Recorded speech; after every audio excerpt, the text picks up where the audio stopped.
અમદાવાદમાં બિલ્ડર હિંમત રૂડાણીની હત્યાનો કેસ. હત્યાનું કારણ બનેલી વિવાદાસ્પદ સાઇટ પર પહોંચી વીટીવી ન્યૂઝની ટીમ. નિકોલ સ્થિત કેન્સ કોર્નર સાઇટની જમીનનો વિવાદ ચાલતો હતો. મૃતક હિંમત રૂડાણી અને મનસુખ લાખાણી ઉર્ફે મનસુખ જેકી વચ્ચે ચાલતો હતો વિવાદ. જમીન વિવાદમાં ભૂતકાળમાં જાન્યુઆરી 2024માં પોલીસ ફરિયાદ નોંધાઈ હતી. હિંમત રૂડાણીના પુત્ર ધવલે મનસુખ લાખાણીના પુત્ર કિંજલ વિરુદ્ધ ફરિયાદ નોંધાવી હતી. ધવલે પોતાના ભાગીદાર કિંજલ વિરુદ્ધ 1.5 કરોડની છેતરપિંડીની ફરિયાદ નોંધાવી હતી. કિંજલે ખોટી સહી અને નકલી ઓથોરિટી લેટરપેડ બનાવ્યા હતા. નકલી ઓથોરિટી લેટરપેડ બનાવી બેંકમાંથી 1.5 કરોડ ઉપાડ્યાનો આરોપ છે. ધવલ અને કિંજલે નિકોલ ગંગોત્રી સર્કલ પાસે જમીન ખરીદી હતી. 3 કરોડમાં જમીન ખરીદી કોમર્શિયલ બાંધકામ શરૂ કર્યું હતું. બંને વચ્ચે 50% ભાગીદારી અંગેના કરાર પણ થયા હતા.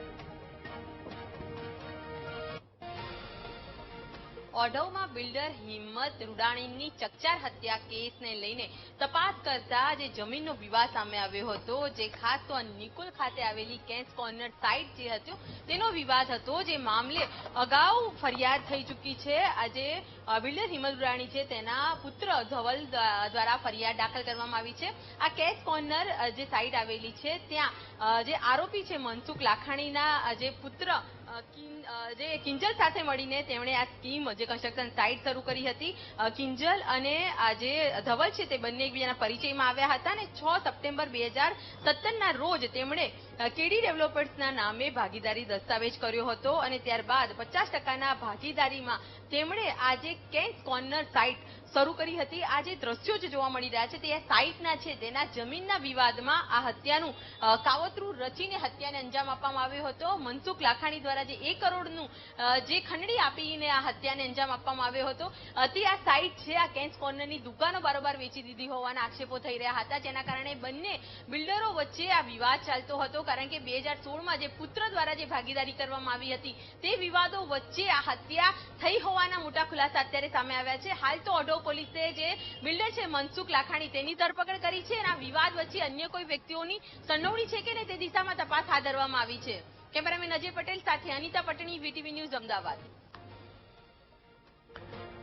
તો આજે સમગ્ર કિસ્સો છે એ કિસ્સો ગણતરીના કલાકોમાં જ પોલીસે ઉકેલી કાઢ્યો છે. એક બિલ્ડરની હત્યા એક બિલ્ડર દ્વારા જ કરાવવામાં આવી. અમદાવાદમાં આ કિસ્સો પ્રકાશમાં આવ્યો હતો કે જ્યાં બિલ્ડર હિંમત રૂડાણીની હત્યા કરી દેવામાં આવી હતી, સોપારી આપવામાં આવી હતી અને આ જે બિલ્ડર છે તેની હત્યા કરીને તેના મૃતદેહને મર્સિડીઝ ગાડીની ડેકીમાં રાખી દેવામાં આવ્યું હતું.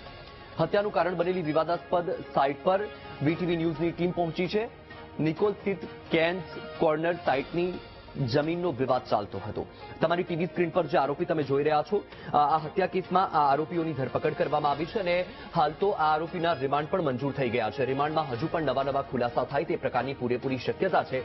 કારણ કે જે પ્રકારે આ જે હત્યાકાંડ સામે આવ્યો છે એમાં આરોપી અને જે મૃતક છે તેની વચ્ચે સમાધાન થયું હોવાની પણ વાત સામે આવી હતી. હમણાં થોડા સમય પહેલા, લગભગ 4 થી 6 મહિના પહેલા સમાધાન થયું હતું અને ત્યારબાદ તેઓ ઉદયપુર ગયા હતા. એ પ્રકારની પણ એક વિગત સામે આવી હતી અને ત્યારબાદ અચાનક આ રીતે જે આ હત્યાકાંડ સામે આવ્યો છે તેને લઈને અનેક સવાલો ઉઠ્યા છે કે જે પ્રકારે આ વિવાદ ચાલતો આવી રહ્યો છે, ભાગીદારીનો વિવાદ હતો, જે રીતે અગાઉ કિંજલ સામે ફરિયાદ નોંધવામાં આવી હતી, એ પણ કારણ હતું.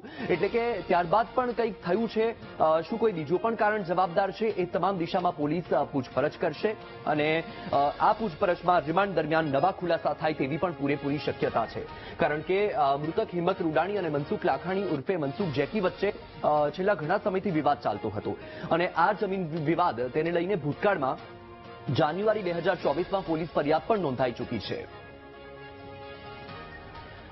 વધુ માહિતી મેળવીશું. સંવાદદાતા અનિતા પટણી છે ફોન લાઈન પર. અનિતા, જે પ્રકારે હત્યાકાંડ સામે આવ્યો છે તેમાં એક બાદ એક નવા ખુલાસા પણ થઈ રહ્યા છે. જોકે એક મોટી વાત એ પણ છે કે પોલીસને આ કેસમાં સફળતા મળી રહી છે. ગણતરીના કલાકોમાં આ કેસને ઉકેલી કાઢ્યો, પરંતુ એક કારણ એ પણ છે કે 6 મહિના પહેલા જ્યારે આમાં સમાધાન થયું હતું, ઉદયપુર પણ ગયા હતા અને ત્યારબાદ આ પ્રકારે જે હત્યાકાંડ થયો છે તેને લઈને અનેક સવાલો થયા છે. કેટલા દિવસના રિમાન્ડ મંજૂર થયા અને શું માહિતી? જી સર, જે પ્રકારે ઓઢવમાં જ જાણીતા બિલ્ડર હિંમત રૂડાણીની જે હત્યા કરવામાં આવી હતી, જેમાં જે હત્યા કરનાર જે 2 આરોપી હિમાંશુ ઉર્ફે રાહુલ અને પપ્પુ મેઘવાલની ધરપકડ બાદ આજે કોર્ટમાં જ્યારે ઓઢવ પોલીસે રજૂ કર્યા હતા અને રજૂ કર્યા બાદ બંનેના 10 દિવસના રિમાન્ડની માંગ કરવામાં આવી હતી. પરંતુ હાલ તો કોર્ટ દ્વારા તેઓના 5 દિવસના રિમાન્ડ મંજૂર કરવામાં આવ્યા છે. રિમાન્ડના મુદ્દાની વાત કરીએ તો આરોપીઓએ હત્યા કર્યા બાદ જે છરીનો ઉપયોગ કર્યો હતો તે છરી ક્યાંક છુપાવી દીધી હતી. આ સાથે જે 1 કરોડની ખંડણી આપવાનો જે મામલો હતો તેમાંથી આરોપીઓને અત્યાર સુધીમાં કેટલા પૈસા આપી ચૂક્યા છે, કારણ કે અગાઉ પણ 50,000 આપવામાં આવ્યા હતા. અને આ હત્યાનું જ્યારે કાવતરું રચ્યું હતું એ દરમિયાન આજે બિલ્ડર મનસુખ લાખાણી સિવાય અન્ય કોઈ વ્યક્તિની સંડોવણી છે કે નહીં તેવા તમામ મુદ્દે આ 10 દિવસના રિમાન્ડની માંગ કરવામાં આવી હતી અને તે પૈકી હાલ તો કોર્ટે 5 દિવસના રિમાન્ડ મંજૂર કરતા વધુ તપાસ હાથ ધરાઈ છે. જી બિલકુલથી અનિતા, માહિતી બદલ આભાર.